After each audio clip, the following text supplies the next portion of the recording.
காலையில் எழுந்திரிச்ச உடனே குளிக்கிறோம்ல, குளிக்கிறோமா? ஏன் குளிக்கிறோம்? உடம்பு தூய்மையாக இருக்கணும்.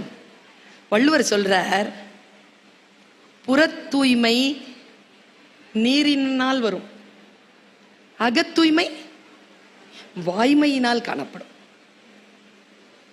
உடம்பை எவ்வளவு சுத்தமா வச்சுக்கிறீங்களோ இதையும் சுத்தமா வச்சுக்கோங்க. இப்போ நீ படிக்கும் புத்தகத்தை பற்றி சொல், நான் உன்னை பற்றி சொல்கிறேன். நீ பார்க்கும் படத்தை பற்றி சொல், நான் உன்னை, உன் கூகுள் ஹிஸ்டரியை சொல், நான் உன்னை பற்றி சொல்கிறேன். நீ என்ன கூகுள் ஹிஸ்டரி வச்சிரு.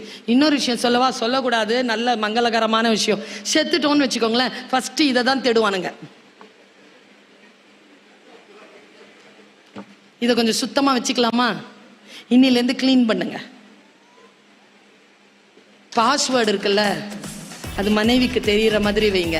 மனைவிமார்கள் கணவனுக்கு தெரிகிற மாதிரி வைங்க. குழந்தைகள் போனை ஓப்பனா வைக்கிற அளவுக்கு